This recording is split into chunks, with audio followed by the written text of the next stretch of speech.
वैज्ञानिकों की माने तो इस पृथ्वी पर 87 लाख से भी ज्यादा ज्ञात जीव जंतुओं की प्रजातियां रहती है, जिनमें से अब तक हम सिर्फ 15% प्रजातियों का ही पता लगा पाए हैं। इससे एक बात तो साफ हो जाती है कि पृथ्वी पर इतने जीव जंतु रहते हैं कि उनकी संख्या का ठीक ठाक अंदाजा लगा पाना और उन्हें देख पाना इंसान के लिए एक ही जीवन में संभव नहीं है।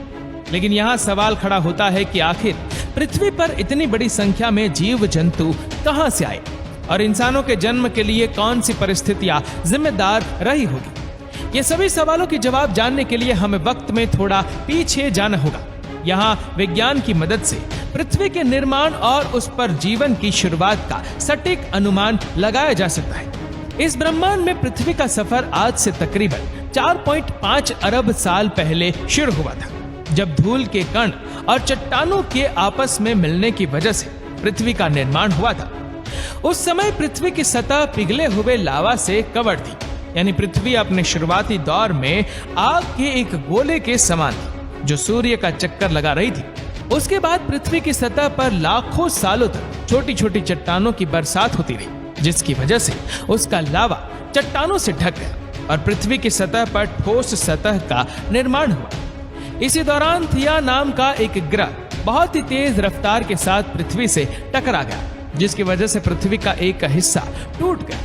पृथ्वी के वही टूटे हुए हिस्से जब आपस में जुड़े तो उससे चंद्रमा का निर्माण हो गया।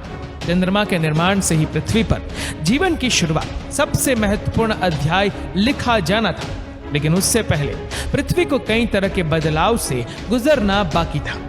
आज से तकरीबन 3.9 अरब साल पहले पृथ्वी को द लेट हैवी बॉम्बार्डमेंट से गुजरना पड़ा, जिसके परिणाम स्वरूप पृथ्वी पर सैकड़ों की संख्या में आग के गोलों की बरसात हुई। इन चट्टानों के साथ साथ पृथ्वी पर उल्का पिंड भी बरस रहे थे, जो अपने साथ जमी हुई अवस्था में पानी की मात्रा को लाने के लिए जिम्मेदार थे।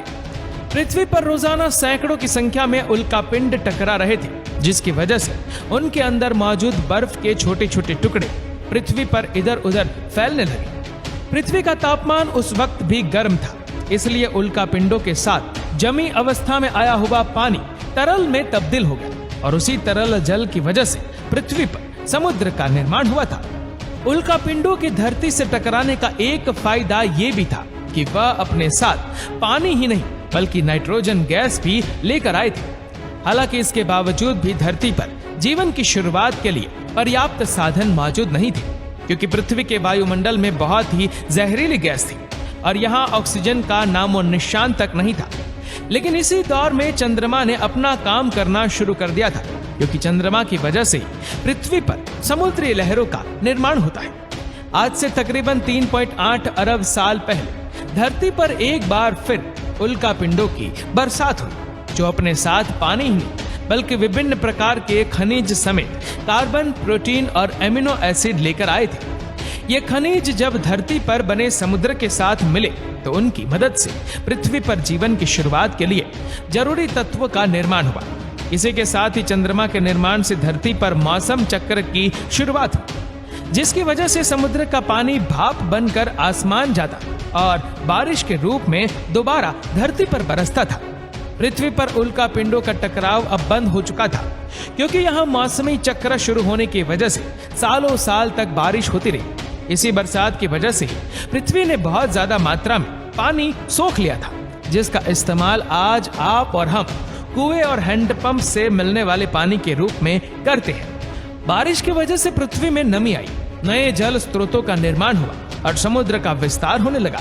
पृथ्वी पर इतनी ज्यादा बारिश हुई थी कि उल्का पिंडों से निर्मित समुद्र का विस्तार इतना ज्यादा हो गया कि पृथ्वी के लगभग 71% हिस्से में पानी ही पानी दिखाई देता है। समुद्र के विस्तार और उल्का पिंडों के जरिए पृथ्वी पर आए खनिजों की वजह से पानी की गहराइयों में जीवन का पहला बीज पनपना शुरू हो गया। ये जीवन उस वक्त बैक्टीरिया के रूप में था, क्योंकि समुद्र की गहराइयों में सक्रिय ज्वालामुखी थे जो पानी को अंदर से गर्म करने का काम करते थे। ये बैक्टीरिया सालों साल तक समुद्री पानी के अंदर जीवित रहे, जिसकी वजह से समुद्र की गहराइयों में उन सूक्ष्म जीवों की संख्या तेजी से बढ़ने लगी। इसी के बाद आज से करीब 3.5 अरब साल पहले समुद्र में तेजी से पनप रहे सूक्ष्म जीवों की संख्या इतनी बढ़ गई थी कि वह आपस में ही जुड़ने लगे। और समुद्र तल पर चट्टानों की आकृति का रूप लेने लगे। बैक्टीरिया के आपस में जुड़ने और पत्थर की इस आकृति को स्ट्रोमेटोलाइट कहा जाता है, जो अपने आप में बैक्टीरिया की एक पूरी कॉलोनी थी। स्ट्रोमेटोलाइट सूरज की रोशनी को भोजन में तब्दील करते थे। उसी दौरान बैक्टीरिया एक खास प्रकार की गैस बाहर निकालते थे, जिसे ऑक्सीजन के नाम से जाना जाता है। समुद्र के अंदर कॉलोनी के रूप में सूक्ष्म जीवों ने तकरीबन 2 अरब साल तक पृथ्वी पर लगातार ऑक्सीजन का निर्माण किया, जिसकी वजह से पृथ्वी का वातावरण विभिन्न जीवों के सांस लेने लायक तैयार होने लगा। आज से तकरीबन 1.5 अरब साल पहले विभिन्न गैसों और ऑक्सीजन के मिश्रण से पृथ्वी का वातावरण काफी हद तक तैयार हो गया था। हालांकि उस समय धरती पर सूक्ष्म जीवों के अलावा कोई जीव नहीं था। इस दौरान पृथ्वी के अंदरूनी हिस्सों में हलचल पैदा होने लगी, जिसकी वजह से पृथ्वी पर अलग अलग महाद्वीप का निर्माण हुआ। दरअसल ये हलचल भूकंपीय झटके थे, जिसकी वजह से पृथ्वी पर मौजूद छोटे छोटे जमीन के हिस्से मूवमेंट की वजह से आपस में जुड़ गए और एक विशालकाय भूमिखंड का निर्माण हो गया। पृथ्वी के उस जमीनी हिस्से को रोडिनिया के नाम से जाना जाता था, जिसने बाद में अलग होकर अलग अलग देशों और महाद्वीपों का निर्माण हुआ था। विभिन्न परिवर्तनों से गुजरने के बाद पृथ्वी का तापमान उस समय 30 डिग्री सेल्सियस के आसपास था, जबकि धरती का एक दिन 18 घंटों के बराबर होता था। लेकिन पृथ्वी को एक बार फिर बदलती परिस्थितियों का सामना करना था, जिससे इस नीले ग्रह पर जीवन की शुरुआत हुई थी। आज से लगभग 75 करोड़ साल पहले पृथ्वी का बड़ा जमीनी भाग रोडिनिया अंदरूनी हलचल से टूटकर 2 हिस्सों में बंट गया था, जिसका दूसरा भाग कई सालों तक चले बदलाव के बाद पेंजिया के रूप में विकसित हुआ। इसके बाद पेंजिया से टूटकर ही दूसरे हिस्सों लोरेंशिया और गोंडवाना कॉन्टिनेंट का निर्माण हुआ था। इस तरह पृथ्वी के अंदर मौजूद लावा में हो रही हलचल और प्लेट्स के आपस में टकराने की वजह से धरती पर जमीन का एक विशालकाय टुकड़ा पहले 2, फिर 4 और आखिरकार कई छोटे बड़े हिस्सों में बंट गया। इस तरह पृथ्वी पर भूकंपीय झटकों की वजह से विभिन्न देशों की जमीन तैयार हुई थी। वहीं दूसरी तरफ ज्वालामुखी विस्फोट की वजह से पृथ्वी के अंदर मौजूद लावा, विभिन्न गैस और खनिज बहुत ज्यादा मात्रा में बाहर आने लगे थे। जहां ज्वालामुखी विस्फोट से निकली राख और लावा ने ठंडा होने के बाद जमीन को उपजाऊ बनाने का काम किया, वहीं गैसों से बने बादल पृथ्वी पर एसिड रेन करने के जिम्मेदार थे। इस बरसात की वजह से पृथ्वी की चट्टानों पर कार्बन की मोटी परत जमने लगी, जिसकी वजह से पृथ्वी के वायुमंडल में कार्बन डाइऑक्साइड की कमी होने लगी। इस कमी का सबसे बड़ा नुकसान ये था कि अब पृथ्वी का वायुमंडल सूरज की गर्मी को रोकने या उसे सूखने के लायक नहीं बचा था, जिसकी वजह से पृथ्वी के तापमान में कमी आने लगी। इस तरह कार्बन डाइऑक्साइड की कमी होने के कारण पृथ्वी पर पहले हिम युग की शुरुआत हुई, जिसके परिणाम स्वरूप नीला ग्रह पूरी तरह से बर्फ के रूप में जम गया था। लेकिन जमी हुई धरती को एक न एक दिन फिर से पिघलना था, जिसकी शुरुआत धरती पर ज्वालामुखी विस्फोट के कारण हुई। पृथ्वी के अंदर गर्म लावा का लगातार प्रभाव होता रहता था। ऐसे में जरूरी है कि पृथ्वी की गर्मी समय समय पर बाहर निकलती रहे। जब पृथ्वी पर हिम युग की शुरुआत हुई तो सब कुछ बर्फ के रूप में जम गया था। ऐसे में धरती के अंदर मौजूद गर्मी लगातार इकट्ठा होती रही और एक दिन दबाव के कारण बर्फ की मोटी परत को तोड़ते हुए सारी गर्मी और लावा बाहर निकल गया। इस लावा के साथ साथ पृथ्वी पर कार्बन डाइऑक्साइड की वापसी हुई और उसकी मात्रा में तेजी से वृद्धि होने लगी, जिसकी वजह से पृथ्वी का वायुमंडल सूर्य की गर्माहट को रोकने के काबिल हो गया और पृथ्वी पर जमी बर्फ धीरे धीरे पिघलने लगी। जहां एक तरफ पृथ्वी हिम युग और ज्वालामुखी विस्फोटों से गुजर रही थी, वहीं समुद्र के अंदर पनप रहे बैक्टीरिया लगातार अपना काम कर रहे थे।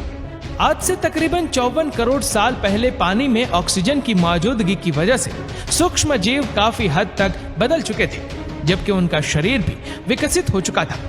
इस दौरान समुद्र में ढेर सारे समुद्री पेड़ पौधों और अजीब रूपरेखा वाले जीवों का विकास हो चुका था, जो हिम युग के दौरान भी खुद को जीवित रखने में सक्षम थे। इन समुद्री जीवों के साथ साथ एनोमेलोकैरस नाम का दैत्याकार जीव भी पानी के अंदर विकसित हो चुका था।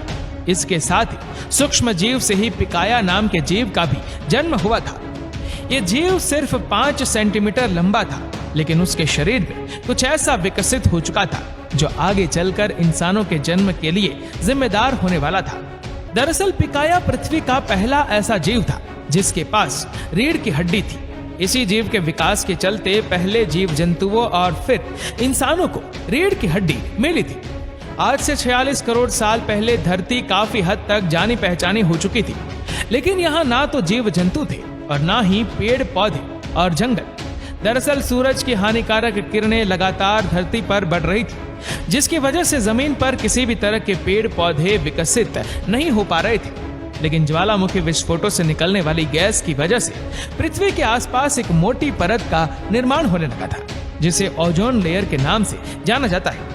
और इस लेयर के निर्माण की वजह से पृथ्वी पर आसमान से बरसने वाले छोटे छोटे उल्कापिंडों और चट्टानों का खतरा कम हो गया था, जिसकी वजह से पृथ्वी में एक बार फिर बदलाव देखने को मिले। सूरज के रेडिएशन से बचाव के बाद पृथ्वी पर खनिज तत्व की वजह से छोटे छोटे पौधे पनपने लगे थे।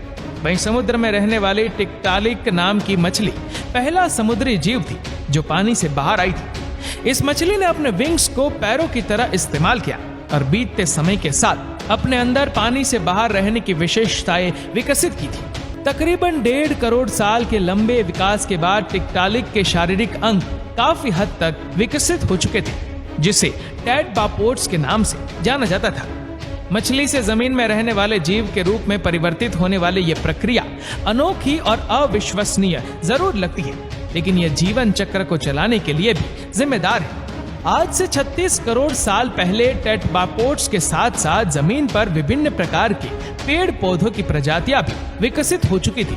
इसी के साथ ही शारीरिक अंगों में होते बदलाव की वजह से एक ही जीव की प्रजाति कई जीवों की प्रजातियों में तब्दील होने लगी। इन जीवों में उड़ने वाले पक्षी भी शामिल थे और जमीन पर अपने विशालकाय आकार से दहशत फैलाने वाले डायनासोर्स। लेकिन डायनासोर्स के जीवित रहने तक इंसानों का जन्म मुमकिन नहीं था, क्योंकि उनका आकार और व्यवहार इतना भयानक था कि मनुष्य की शारीरिक संरचना का निर्माण हो ही नहीं सकता था। अब तो आप समझ ही गए होंगे कि पृथ्वी का निर्माण कैसे हुआ था और इसमें पहले जीवन की शुरुआत कैसे हुई थी। बदलाव और जीवन के इसी खेल ने डायनासोर को जन्म दिया था। तो दोस्तों, उम्मीद करते हैं कि वीडियो आपको पसंद आई हो। आपको ये वीडियो कैसी लगी नीचे कमेंट करके जरूर बताएगा। और अगर आपको वीडियो अच्छा लगा हो तो इस वीडियो को लाइक करेगा, शेयर करेगा ज्यादा से ज्यादा लोगों तक। और ऐसे ही और भी रोचक जानकारियों के लिए सब्सक्राइब करें हमारे यूट्यूब चैनल को और फेसबुक पर फॉलो करें हमारे पेज को। धन्यवाद।